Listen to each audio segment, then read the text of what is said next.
பராசர ஜோதிட மணிமன்றம் சென்னையில் சந்திப்பு நிகழ்வு நடத்திய ஒரு அற்புத விழாவில் வாசியோகி பொன்னையாசுவாமி அவர்கள் பேசிய அற்புத சூட்சம நிலைப்பாட்டை இறைவனின் பேரொருளால் வல்லான் வகுத்த வழிகோப்ப இந்த அவையிலே வீற்றிருக்கக்கூடிய என் அருமை சகோதர சகோதரிகளே, மேடையை அலங்கரித்துக் கொண்டிருக்கக்கூடிய சான்றோர் பெருமக்களே,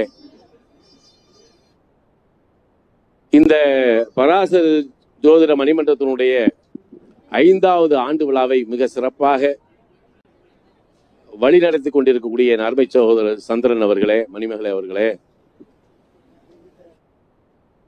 இந்த குழுவினுடைய தலைநாயகராக வீற்றிருக்கக்கூடிய அருமை ஐயா சர்மா அவர்களே, காலையிலிருந்து நமக்கெல்லாம் உற்சாகத்தையும் மகிழ்ச்சியையும் தந்து கொண்டிருக்கக்கூடிய அருமை சகோதரர் பாபு அவர்களே,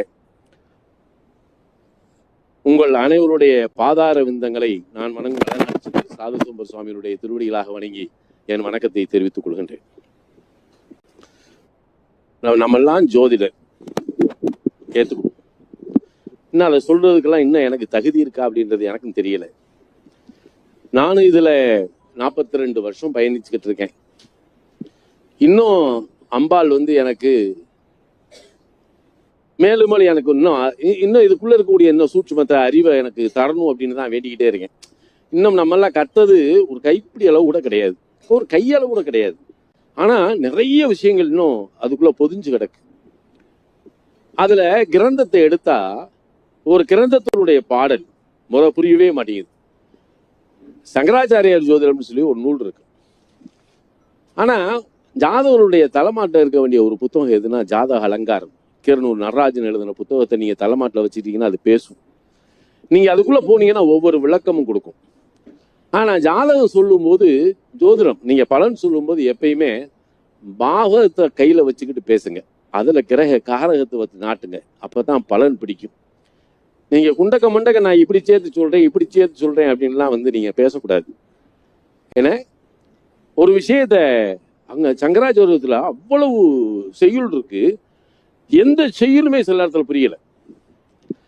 ஆனா நமக்கு வேண்டிய அந்த ஒரு செய்யுளை மட்டும் அது என்ன செய்யுது, இது உனக்கு புரியுற மாதிரி இருக்கா, இன்னொரு தடவை படி, படிச்சாச்சு, சரி இன்னொரு தடவை படி, புரியுதா அப்படின்னு சொல்லி அது என்ன செய்யுது, புரிய வைக்குது. ஒரு பாடல், சரி இன்னைக்கு ஒரு பாடல் கொடுத்துருச்சு, இதே மாதிரி இன்னொரு பாடல் நம்ம போடுவோமானா கிட்ட வராத அப்படின்னு அடுத்து, ஏன்னா அதை கையிலேயே வச்சிருக்கணும், பெரட்டிக்கிட்டே இருக்கணும். எங்கேயாவது ஒரு இடத்துல நமக்கு ஒரு சூட்சுமத்தை அது சொல்லி கொடுக்கும். நாமளா படிச்சு நாமளா அதுல இருந்து பெரிய விஷயத்தை எடுத்துறோம்னு இந்த நூலுக்குள்ள போகக்கூடாது. ஒரு நூலை தொடும்போது அந்த நூலை எழுதிய ஆசிரியருக்கு ஒரு வணக்கம் சொல்லுங்க.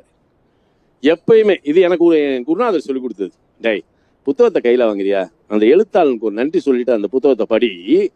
என்ன நடக்குமா அவர் என்கிட்ட சொன்னது, அவன் பேனாட்டி எழுதும்போது சில விஷயங்களை மனசுல வச்சுட்டு மறைச்சிட்டு போயிருப்பான் பாத்தியா, அது கூட உன் சிந்தனைக்கு வந்துரும்லா அப்படின்றான். இதுதான் உண்மை, கிராட்டிடியூட். அப்ப இந்த மாதிரி ஒரு சூழல் சங்ககிரியில நம்ம சங்ககிரி சாணக்கியன் அவரு 2003 என்ன செஞ்சிட்டாரு, சாமி உங்களோட இந்த காலபுருஷ தத்துவத்தை இது பண்ண, ஏன்னா சங்ககிரியில போய் அவ்வளவு வகுப்பு எடுத்தேன். அப்ப அவர் இதை மறைக்க வேண்டாம், இதை நீங்க ஓப்பனா புத்தகமா எழுதி கொடுங்கன்னு சொல்லும்போது தான் இந்த காலபுருஷ தத்துவத்தை எழுதி 2 பார்ட்டா கையில கொடுத்தேன். நீங்க அந்த புத்தகத்தை படிச்சீங்கன்னா அதுக்குள்ள மிகச்சிறந்த, நான் ஏதோ எனக்கு தெரிஞ்ச இதாக வச்சிருக்கேன். இதுக்கு மேல ஒரு விஷயத்த உங்களுக்கு அறிவு அது விருத்திப்படுத்தும். அந்த நூல் உங்க அறிவை விருத்திப்படுத்துறது அந்த நூல். அதை புரிஞ்சுக்கிட்டீங்கன்னா இதுக்குள்ள ஒரு விஷயத்த போகலாம். இப்ப காலையில கணேசன் 4ஆம் பாவத்தை பத்தி பேசினாரு, அருமையா இருந்தது. சீனு வந்தாரு, அவரு திருமண பொருத்தத்தை பத்தி பேசினார். என்ன அவரு மிக அழகாக காலபுருஷ தத்துவத்துல எடுத்து அழகா பேசினார். நீங்க எப்பயுமே திருமணம் தர்மத்தையும் காமத்தையும் இணைக்கணும். இதுக்கு ஒரு ரூல்ஸ் வேணும். அப்படி யோசனையில இருக்கும்போது தான் எப்படி அதை இணையுது பாருங்களேன். ஒரே ஒரு சாம்பிள் கொடுத்துட்டு நான் தவிர்றேன். இப்ப மேசலக்கணும் அப்படின்னா 7 கூடையும் சுக்கரம் தான் இல்லையா, இந்த சுக்கரன் இந்த மேசத்தோட இணைக்கணும். அப்ப எப்படி இணைப்பீங்க? அப்ப பரணி பூரம் பூரான் 3 நட்சத்திரம் இருக்கு. இப்ப தன சப்தமாதிபதியாகிய சுக்கிரனை, கலத்திர ஸ்தானாதிபதியாகிய கலத்திர காரகனாகிய சுக்கிரனை இந்த 1, 5, 9 தர்ம திரிகோணத்தோட உள்ள வச்சிருக்கான். அப்ப மேசத்துக்கு அது தர்ம திரிகோணம். எது 1, 5, 9? அது துலாத்துக்கு எத்தனை வரும்? 3, 7, 11 காமத்திரிகோணம் இணைதா? இது மாதிரி நீங்க 12 கட்டத்துக்கும் இந்த நட்சத்திரத்தை, முழு நட்சத்திரத்தை வச்சு இணைச்சிட்டீங்கன்னா நீங்க யாருக்கு வேணாலும் கட்டி கொடுக்கலாம். நல்லா இருக்கான். ஒரு தடவை ஒரு 72 வயது ஒரு பெரிய ஐயா, இது ஒரு 20-25 வருஷத்துக்கு முன்னாடி நடந்தது. நான் வீட்டில் வச்சு ஜாதகம் பார்க்கும்போது அந்த அம்மாவுக்கு 65 வயசு. அந்த அம்மாவுக்கு ஏதோ ஜாதகம் பார்க்கறதுக்கு வந்திருக்காரு. நல்லா தானே இருக்கு, இதெல்லாம் இது டெம்பரரிமா, ஒன்றும் பிரச்சனை இல்லை, உங்களுக்கு உடல்நலம்னா சரியா போகும் அப்படின்னு சொல்லிட்டு நான் அவங்ககிட்ட பேசிட்டு கையில் கொடுக்கும்போது, நல்லா பார்த்தீங்களா அப்படின்னாரு. ஆமாம் பார்த்தேன். என்ன இல்லை, அது நீங்கள் சரியா பார்த்தீங்களா? பார்த்தேன். நீங்களும் ஆயிலை நட்சத்திரம், அந்த அம்மாவும் ஆயிலை நட்சத்திரம், அதான் சொல்றீங்க. ஆமாம் பல ஜோசியர் பொருத்தமே இல்லைன்னு சொல்லிட்டாங்களே, நீங்கள் எப்படி இதை இது சொல்றீங்க? அங்கதான் அந்த இடத்துல ஒரு சூட்சுமத்தை இறைவன் வச்சிருக்கான். எப்படி பாருங்களா, நாம போய் ஒருத்தர் இணைக்கல, இறைவன் போட்ட முடிச்சு. இந்த முடிச்சை எப்படி உள்ள கொண்டு போறாங்க, இந்த பிரகஸ்பதி எப்படி இந்த எங்கோ பிறந்த ஒரு அழகர் சாமி, எங்கோ பிறந்த ஒரு முத்துலட்சுமி எப்படி இணைக்கிறாரு, இதுக்கு பிரகஸ்பதி என்ன வேலை செய்யறாரு, இவங்களை சந்திக்க வைக்கிற புதன் என்ன செய்யறாரு, அதெல்லாம் கதை. அதை அந்த டாபிக் எடுத்தா டைம் இருக்குது. இப்ப இந்த இடத்துல நான் கேட்டேன், 72 வயசு வரைக்கும் நீங்க நல்லா ஆரோக்கியமா இருக்கீங்க, அம்மாவை நல்லா பாத்துக்கிறீங்க, இன்னைக்கு வரைக்கும் இணை பிரியாம இருக்கீங்க, ஒண்ணுக்கு 4 குழந்தைகளை பெற்றீங்க, 4 பேருமே நல்லா இருக்காங்கல்ல? இருக்காங்க. பின்ன உங்களுக்கு என்ன குறை? இன்னைக்கு வரைக்கும் நல்லா வாழ்ந்திருக்கீங்களே. எங்கேயாவது இந்த இடத்துல உங்களுக்கு பொருத்தம் இல்லை அப்படின்னா எங்கேயாவது ஒருத்தர் பிரிச்சிருக்கணுமா இல்லையா? ஏன் இவ்வளவு அன்பா இருக்கீங்க? அப்ப என்ன காரணம்னு என்கிட்ட கேட்டாரு. அப்பதான் நான் சொன்னேன், ஐயா 2 பேருமே ஆயில்ய நட்சத்திரம். அம்மா பிறந்தது துலா லக்கணம், நீங்க பிறந்தது ரிஷப லக்கணம். அம்மா பிறந்த நட்சத்திரம் ரிஷப லக்கணத்துக்கு தன பஞ்சமாதிபதி, நீங்க பிறந்த ஆயில்ய நட்சத்திரம் அம்மாவுக்கு பாக்கியாதிபதி. இதுதான் உங்களை வாழ வச்சிச்சு, இதுதான் உங்களை ஒற்றுமையா வச்சிருக்கு. இப்படி ஒரு பொருத்தங்கள் இதுக்குள்ள இருக்கு. என்ன என்ன அப்ப இந்த இடத்துல இந்த நட்சத்திரம் எப்படி இந்த இவங்களை ஒண்ணு சேர்த்து இவ்வளவு காலம் சிறப்பா வாழ வச்சிச்சு. அப்ப 1994 கள்ளுக்கடமேட்டில் நடந்த ஒரு கான்ஃபரன்ஸ்.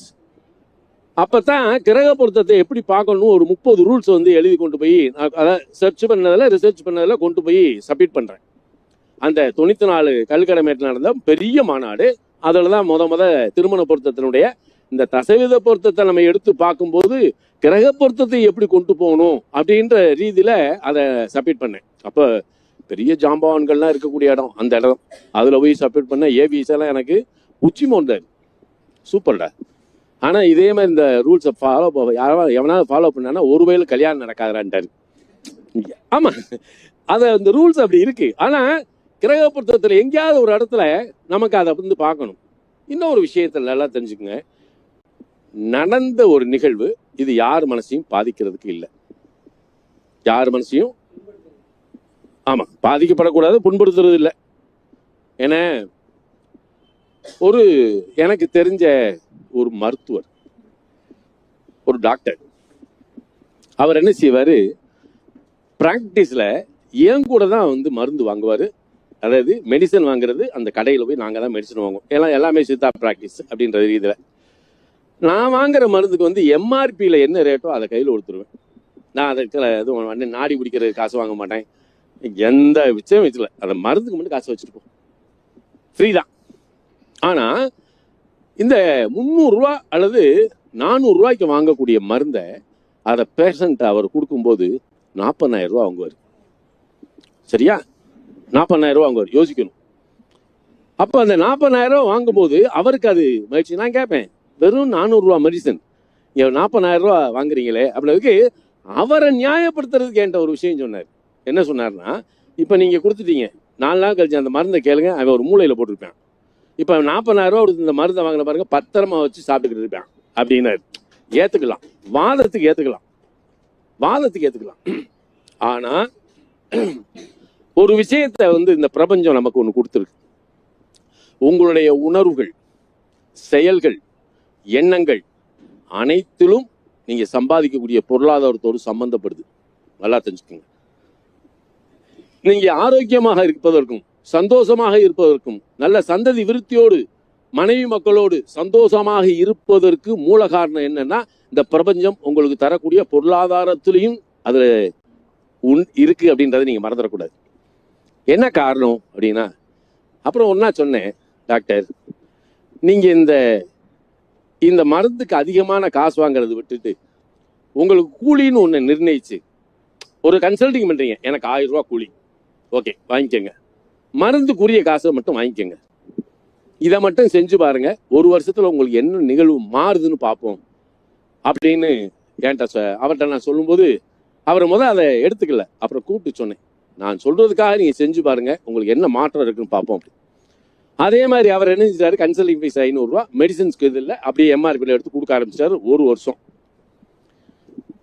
இதுல ஒரு உண்மையை நல்லா தெரிஞ்சுக்குங்க, உங்களுடைய உணர்வுகளோடு நம்மளுடைய உணர்வுகளோடு செயல்களுக்கும் எண்ணமும் சேர்ந்துதான் அந்த பிரபஞ்சம் நமக்கு ஒரு கூலியை கொடுக்குது. அதை நம்ம ஏற்றுக்கிடணும். அதுல பல நன்மைகள் இருக்கு அப்படின்றத நான் உணர்ந்ததான் அவருக்கு சொன்னேன். ஒரு வருஷம் கண்ட்ரோலா செஞ்சார், பழகிருச்சு, நல்லா வந்தார். கரெக்டா கிட்டத்தட்ட 12 ஆண்டுகள் அவருக்கு குழந்தை இல்லாம இருந்து இவர் இந்த முறைப்படி இதை செய்யும் போது மறு வருஷம் அவருக்கு குழந்தை கிடைச்சிச்சு. இதுதான் உண்மை. இதுல நீங்க பெரிய உண்மையை தெரிஞ்சுக்குங்க. நம்ம பொண்டாட்டி பிள்ளைகள் நல்ல சந்தோஷமா இருக்கணும், பேரம்பேத்திகளோட நம்ம சந்தோஷமா இருக்கணும் அப்படின்னு நம்ம நினைச்சோம்னா தட்சணையா எடுங்க. நமக்கு வாங்க வேண்டிய கூலி நீங்க 10,000 ரூபா வச்சுக்கோங்கப்பா ஒரு ஜாதத்துக்கு. நீ நிர்ணயிக்க கூலியை மீறி நான் இதை செய்யணும், அதை செய்யணும், அதை பண்ணணும், இதை பண்ணணும், நீங்க அங்க வாங்கும் போதுதான் பஞ்சாயத்து உருவாகுது. இதை ஏத்துக்கிறீங்களா நீங்க? இதுதான் உண்மை. இத நிதர்சனமான உண்மை. நல்லா தெரிஞ்சுக்கங்க. நீங்க பல கோயில்களுக்கு நீங்க அனுப்புறீங்க. இப்ப குழந்தை பிறப்பு அப்படின்னா அதுக்கு முக்கியமா என்ன செய்யணும், நாம போய் ஜாதகத்தை பார்க்கும்போது பஞ்சமஸ்தானம்னே பார்க்கப்படாது. பஞ்சமஸ்தானத்தை எப்படி வேணாலும் நம்ம ஆக்டிவேட் பண்ணலாம். இந்த 3ஆம் இடம்னு ஒண்ணு இருக்கு இல்லையா, ஒரு மனிதனுடைய எண்ணம், எழுத்து, இயக்கம், ஆற்றல், பேராற்றல், சக்தி, வீரியம் அப்படின்னு ஒண்ணு இருக்கு. இந்த வீரியம்னு ஒண்ணு அங்க இருக்கணும். அப்படிப்பட்ட நிலையில தான் அவனுக்கு அந்த எண்ணங்கள் சேரணுன்ற எண்ணம், நல்ல சிந்தனையோடு சேரணுன்ற எண்ணம் அங்க வரும். சரி, இந்த 3ஆம் இடம் சரியா இருக்கு அப்படின்னா அதுக்கு அடுத்து நம்ம 12ஆம் இடத்தை பார்க்கணும்.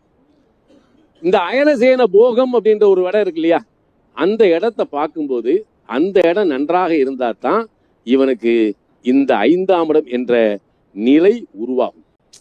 12ஆம் இடம் நல்லா இல்லாம யார் ஒருத்தரும் குழந்தை பிறக்காது. நல்லா தெரிஞ்சுங்க. எனக்கு அயனசேன போகம் கெட்டு போச்சு அப்படின்னா என்ன தத்துப்பொழியா எடுக்க போறியா? 12ஆம் இடம் அயனசேன போகம் நன்றாக இருக்க வேண்டும். கேலாம் வேற வீடுகள்ல கிரகம் இல்லாம இருக்கு. சில வீடுகள்ல 12 கிரகம் இருந்துச்சுன்னா எல்லா வீட்லயும் கிரகம் சமம். அதெல்லாம் கிடையாது. 12ஆம் இடம் சரியாக ஆக்டிவேட் பண்ண இப்ப இவர் சொல்றதுக்கு ஒரு சொல்லலாம். ஒரு விஷயத்தை நல்லா அழகா உங்களுக்கு கோர்த்து சொல்லிடுறேன். இப்ப அந்த ஜாதகத்துல ஒரு ஜாதகத்தை கொண்டு போய் நம்ம ஜோசியத்தை இப்ப சொல்லலை. இப்ப நம்மள மாதிரி ஜோசியத்தை உங்க மாதிரி ஜோசியத்தை நான் சொல்லலை. எனக்கு முந்தின ஜெனரேட்டர் இருக்கு இல்லையா, எனக்கு குரு நான் போய் பார்த்த ஜோசியர் இருக்காங்க இல்லையா, அவங்கள சொல்றேன், நான் உங்களை சொல்லலை. ஜாதகத்தை போட்ட உடனே என்ன சொல்லுவான், ஆயுள் பலம் தீர்க்கம்னு சொல்லுவான். ஆயுள் பலத்தை சொல்லுவான். என்ன லக்கணத்தை பார்த்த உடனே ஆயுள் பலத்தை ஏன் தீர்மானிக்கிறான் அப்படின்னு நீங்க பார்க்கணும். அப்ப இந்த லக்கணத்துக்கும் ஆயுள் பாவத்துக்கு என்ன சம்பந்தம்? நீங்க காலபுருஷனுடைய லக்கணம் மேஷம், அதனுடைய ஆயுள் ஸ்தானாதிபதி யாரு? அட்டமஸ்தானம் செவ்வா இல்லையா? ஆனா அந்த இடத்துல என்ன இருக்கு, இந்த 8ஆம் இடம் என்பது தகப்பனாருக்கு அயனசேன போகஸ்தானம், இது தாயாருக்கு 5ஆம் இடம். 5-12 உல்லாச சல்லாபம். இவர்கள் இணைந்து உல்லாச சல்லாபத்தில் உருவாகக்கூடிய கரு, தாயினுடைய வயிற்றிலே வளரக்கூடிய கரு யோனியினுடைய வாசல் வழியாக வெளியே வரும்போது இந்த அறுத்து அடைக்கப்பட்ட வாசலை தொப்புல கட் பண்ணோன்னு செய்து பூமியினுடைய சுவாசத்தை அந்த சுவாசிக்கின்ற அந்த சனத்தில் மேச லக்கணம் உதயமாகுது. இதான் அங்க உண்மை. அப்ப ஒவ்வொரு லக்கணத்துக்கும் அதனுடைய 8ஆம் இடத்தில் தான் சூட்சுமம் இருக்கிறது. இது நல்லா புரிஞ்சுக்குங்க.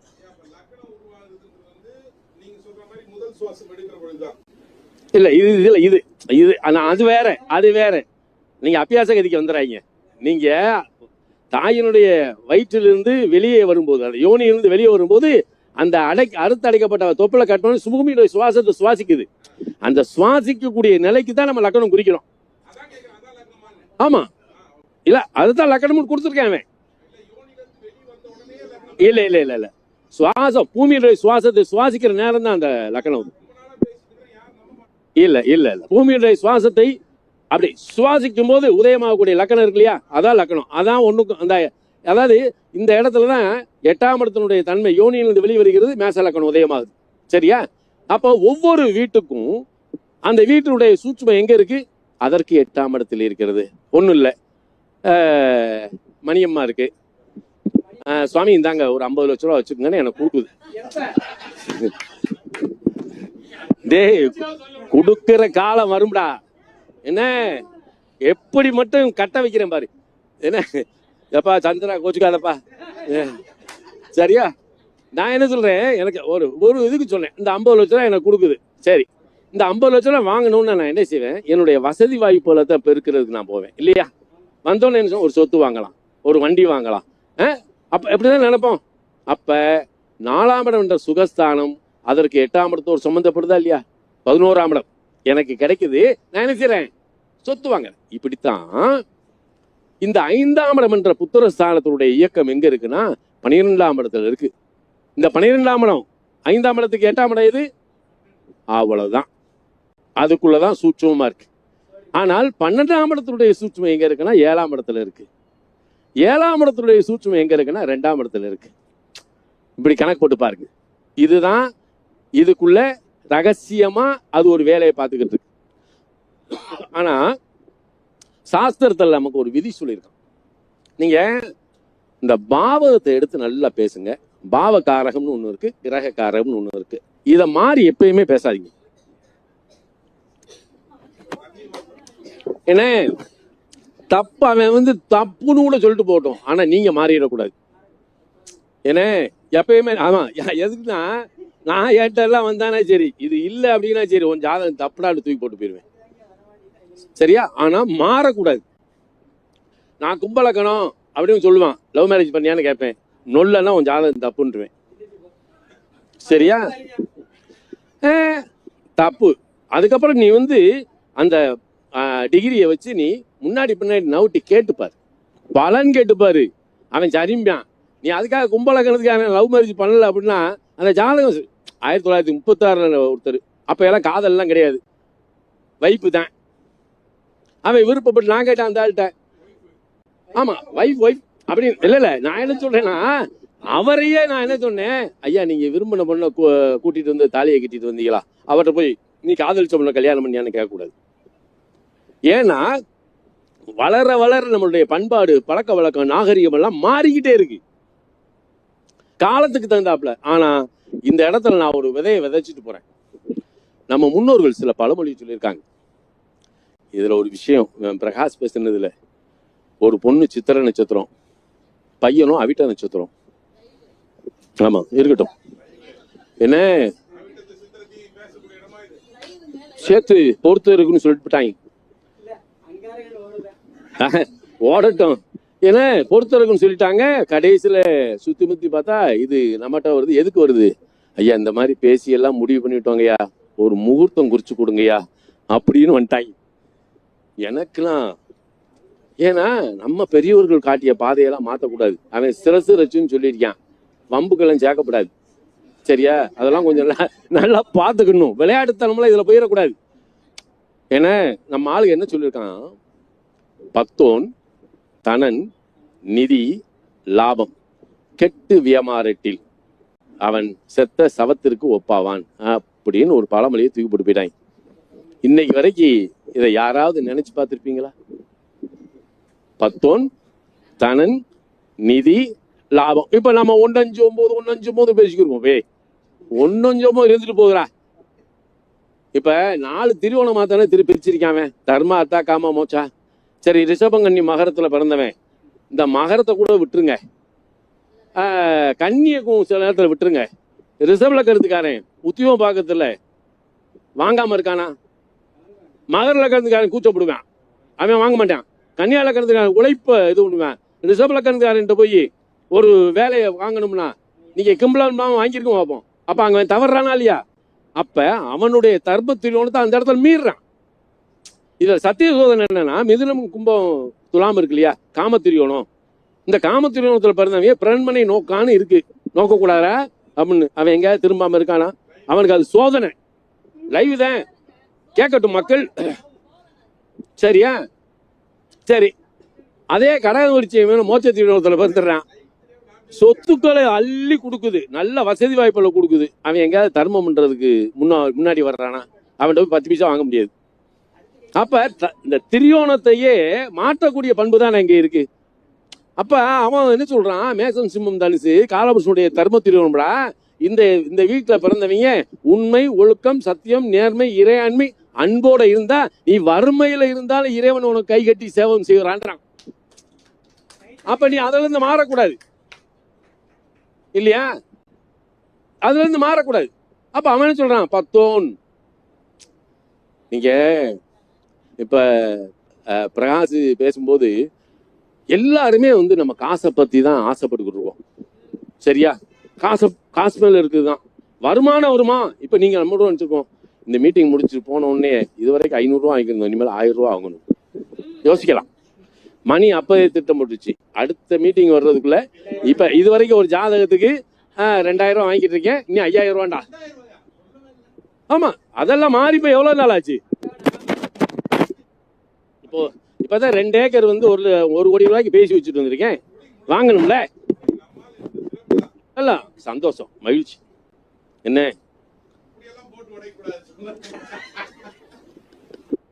உண்மையை சொல்லணும். சரியா? வளரணும். அந்த பிள்ளை வளர்றதுதான் நான் சந்தோஷப்படுறேன். சரியா? அப்ப நான் என்ன சொல்றேன், காசு பணம் வேணும்யா. இப்ப நீங்க யூடியூப்ல எடுத்துக்கிட்டீங்கன்னா சரி, எங்க பார்த்தாலும் அதாவது காசு வர்றது, அதாவது திடீர் பணமழை, திடீர் பணக்காரர் ஆகுறது, திடீர்னு கோடீஸ்வரன் ஆகலாம் அப்படின்னு சொன்ன உடனே இவன் பக்கம் போற மாதிரி ஈமூச்ச மாதிரி அங்க போறாங்க. அவன் பிட்ட போட்டு எல்லாத்தையும் வர வச்சு நல்லா வசூல் பண்ணிட்டு போயிடுறான். ஏங்க இல்ல அவன் சொல்றான்ல பணம். அவன் ஒரே வார்த்தையை சொல்லிட்டான், நான் சம்பாதிக்கிறது தான் ஜோசியத்துக்கு வந்தேன்ட்டான். ஒரே வார்த்தையை முடிச்சான், அங்க வேற பேச்சுக்கே இடம்ல.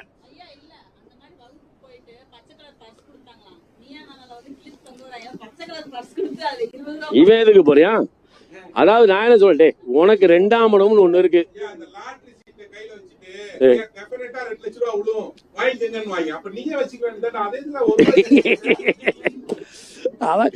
இதோட வேற மாதிரி சொல்லுவேன். ஐயோ அநியாயத்துக்கு சாமி. ஏங்க நாமக்கல் நரசிம்மர் கோயில்ல போய் 2000 பேர் உட்கார்ந்துட்டான். அதுலயும் தியானத்துல உட்காரணும்னா கண்ணை முன்னவே அங்கேயே தூங்கிட்டாங்களாம். எப்படி இருக்கு பாருங்க, இது ஒரு கொடுமை இல்லையா? ஆனா நீங்க நல்லா பாருங்க, அவரவருடைய தனஸ்தானம், தனஸ்தானாதிபதி 2 குடையவர், 2 குடையவருடைய நட்சத்திரத்தில் அமர்ந்த ஒரு கிரகம் ஒண்ணு இருக்கு இல்லையா, அது 2ஆம் இடத்தை இயக்கும். 2ஆம் இடத்துல இருந்த கிரகமும் அந்த 2ஆம் இடத்துல இருந்த கிரகத்தை இயக்குறது இன்னொரு கிரகம். இதுக்கு இடையில இந்த தனஸ்தானம் இது சிலருக்கு யோகத்தை எப்படி கொடுக்குது? நல்ல ஷார்ட் ரூட் ஒண்ணு இருக்கு. அதாவது சொல்லித்தர, உங்க ஜாதகத்துல இருக்கான்னு பாத்துங்க, இல்லைன்னா நீங்க ஆக்டிவேட் பண்ணி பாருங்க.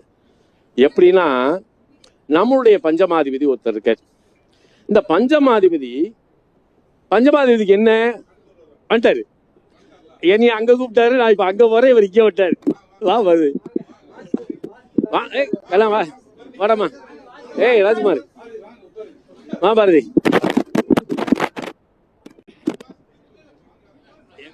இல்ல திருவல்லிக்கேணி மீட்டிங் முடிச்சுட்டு ஐயா இங்க வந்துட்டாரு. இவர் என்னை அங்கதான் கூப்பிட்டாரு, நான் தான் அங்க போகல. இங்க வந்துட்டு அங்க போயிருவோம்னு வந்துட்டேன். ஆனா அவர் சொன்னதுதான் உண்மை. அவர் என்ன சொன்னாரு, திருவல்லிக்கேணி மீட்டிங் முடிச்சுட்டு நீங்க இங்க வந்தா தான் எல்லாரும் சர்டிஃபிகேட் என்ன பாத்தீங்களா? இல்ல இப்ப அதாவது திரிகால தோஷத்தையும் சர்வ சாபத்தையும் சர்வ தோஷத்தையும் போக்கக்கூடிய வல்லமை கொண்ட ஒரு ஸ்தானம் எதுனா அதான் பஞ்சமஸ்தானம். நீங்க அதிர்ஷ்டம் திருஷ்டி இல்லாதது. அதிர்ஷ்டம் என்ன? திருஷ்டி இல்லாதது.